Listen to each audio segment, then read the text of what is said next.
Okay, I'm going to start my video today in the laundry room just because it is the least offensive room right now. So we have lots of stuff. I took something off the wall. Still have a mouse hole there that I have to patch. We didn't really get to any of the flooring out here. We've pulled up some of the linoleum all through here. So we borrowed a heat gun and a bunch of tools from family that's out here. So we have some of the linoleum coming up and others not. Moved most of the appliances out of the kitchen so that we could work on that. The fridge that smells like death. Interesting, fun story. It doesn't fit through the door. The door's not wide enough. So I have to take the doors off of it in order to get it to fit. And I don't want to do that because it smells like death. But I don't really have a choice. And there's no other way to get it in or out of here. So at some point, that's what's going to have to happen. And I thought, well, I have to pull the door frame off in here in the garage anyway. Like, what if I just pull the door frame off for the garage, and then everything would be fine? And, you know, that was all fine and dandy, except for the fact that even that's not 36 inches wide to fit the fridge. So, so that's another day dance problem. Probably tomorrow or the day after. Old water heater. My father-in-law brought some of his stuff over for when he's helping out, which is nice. And then we got some appliances out here, stove disconnected, dishwasher disconnected, which was a pain in the butt because it wasn't even on like a power cord. It was just the line. So I had to just run a line all the way to the dishwasher and open up the junction box and connect everything. We got the pocket doors out. And that's our new pile for linoleum flooring for when the dumpster gets here on Monday. I'll be finally able to deposit some of this. We borrowed a dolly because today we ran down to Oregon to get a new water heater. So this is the brand new water heater. The one that we were looking at online, which we were excited about because it was like a hybrid thing, which would ultimately cost us about $100 a year, would not work for our home because it's going to be out here in the garage. And the salesman, fortunately, was very knowledgeable, and he's like, if it's not in a weatherized room, you're not going to want it there because it's just not going to function the way you want it to function. So he recommended this one, which is just the one step down from what we were also looking at. And we still saved about $300 on it by going down to Oregon because Oregon has no sales tax. And on top of that, they also have all of their energy saving programs just rolled into state law somehow. So when you go to buy something that's energy efficient, you just save money on it versus across the river in Washington, where we would have had to pay an extra $300 just for the unit, and then sales tax. And oh, by the way, I got my military discount on it too. So there's all the hardware there for it. So I got a drip pan. And, since it's 21 years old and it's obviously not set up to do what it needs to, I have the expansion tank, the hardware for the expansion tank, new lines and stuff like that we have to run to it. So that'll be fun and interesting. Excuse the mess. It's a work in progress. So pocket door number one, all the way down to the frame. So there's just a big gap there in the wall. When we pulled out the fridge, we found mouse hole, and behind the stove, mouse hole. And yes, I did look on the exterior of the home and I saw where it is that they're coming through. So while we haven't seen anything more than a dead mouse inside the house as we were cleaning, which was really gross, and a mouse trap, which for some reason they had put under the floor, under the stove. It was under the floor, under the stove, just mouse trap. I don't know why. I don't think the mice were climbing in between the floor levels, but who knows?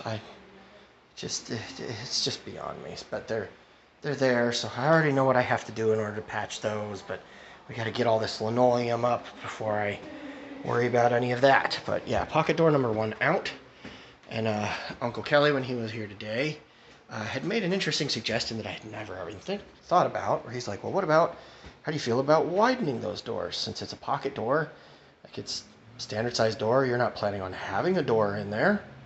It's like, why not just extend it out? So we did some measuring, and I think we're gonna cut about that much away and just put a new stud here in the wall and frame it up nice. And we could even technically make it a little taller if we wanted to, just to kind of open the space up a little bit more and just have it nice and warm and inviting, since we're planning on putting, well, we are getting an HVAC unit, so we're getting a heat pump installed.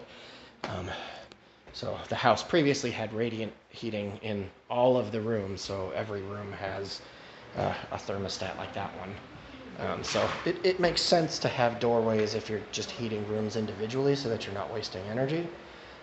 But yeah, we're not going to do that. We're getting an energy efficient heat pump, and that'll be the end of it. So other thing is the seller's agent stopped by, so they had insisted, because there were 2 smoke alarms and the carbon monoxide detector that needed replaced during the inspection, that they wanted to buy it. So we were like, okay, that's fine. So he dropped it off today, and he picked up the lockbox off the front door, which is nice. So now I don't have to worry about there being a lockbox on the front of my house and just taking up space. We also looked at the door frames. The door frame is not rotten, so we don't have to replace it. We are going to replace this bit of subflooring all through here, though, where all the stains and animal mess is. And then we're thinking we're just going to go ahead and swap out the door while we can. Just get that replaced. Because that way, if we just put a new door in there, we won't have to deal with it later on.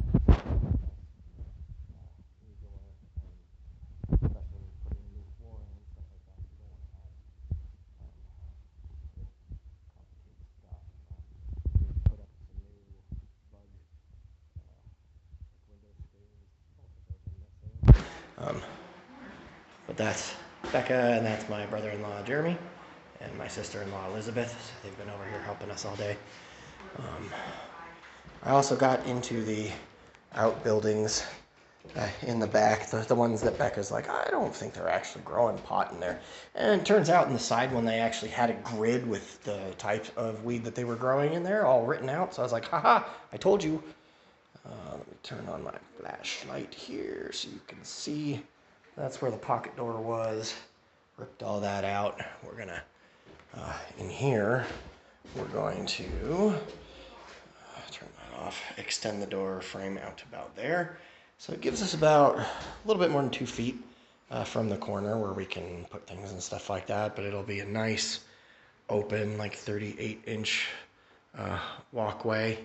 And we'll get it all framed up nice, because that's the stud right there, and we don't want to have to move the stud, but we can do, we can frame it out and extend it out without having to move that stud and just putting in a new one, and that'll be fine. Flooring all through the entryway has been torn up all the way down to the subfloor. I need to vacuum that up, but nothing changed in here in my office. We got the bathroom. I ripped out 3/4 of the framing in here, so we no longer have that obnoxious bar. I was a little too zealous, though, and I started to pull it off from the wall, so I'm going to have to just scrape that down nice and good and get it glued back on there and patched up and taped. The toilet is in the tub, as we had to pull that up. We're kind of have to pull up the flange there, too, and just rip all that up, but we at least got the rest of the flooring and that first level of linoleum out of here. We got the second layer of linoleum that we have to do, and then we'll figure that all out. Nothing changed in Becca's office. Nothing changed in the master. I don't know if we did anything in here. Nope, doesn't look like it. There's just another piece of trim here for some reason. I don't know where it came from. Wasn't there yesterday, I don't think. Maybe Becca pulled it off from the interior of the door frame today. I don't know. So they shut off the water because we had called to transfer the water bill into our name, but because of the long weekend, they're not able to send anybody out until Tuesday. But I'm going to leave that toilet in there and not worry about the flooring in this part of the house, and instead just focus on the other areas until Tuesday, so that we have at least one working toilet. Well, when there's water, we'll have one working toilet. We had a good idea for extending this out. I don't remember what it is right now. And then Ivy's room, again, not much has changed. There's the outbuildings. So that one is the one that actually had the hydroponic, like, hoses and watering and stuff. That one right there they were using as like a control building, and that's the one that had the pot schedule on it. So I was like, haha, vindication. So Kelly also gave me some good advice on how to go about. We want to hardline the internet into the room. So like this will be Becca's office. I'm gonna rip out that phone line because who even uses hard lines anymore? So we're just gonna rip it out, and I'm gonna put a Cat 6 connector in there. And then under here in my office, we're gonna rip that one out. I'm gonna run the coaxial cable from the Comcast box, which is on that side of the room, through the under area in the house, and we're gonna connect it up in here. And then I'm gonna run the Cat 6 line from that straight to Becca's office, just across there. So he was like, that should be super easy to do. You shouldn't have any problems. It like walked me through the process, because believe it or not, I've never had to crawl into a crawl space underneath to run wiring and stuff in my own home. So you learn all kinds of new things. And so I talked to someone who'd actually done it before. But that's it for today. A lot done. We are tired. We are sore. Tomorrow is Sunday. We will see how that goes. Anyway, love you all. Take care. We'll talk soon.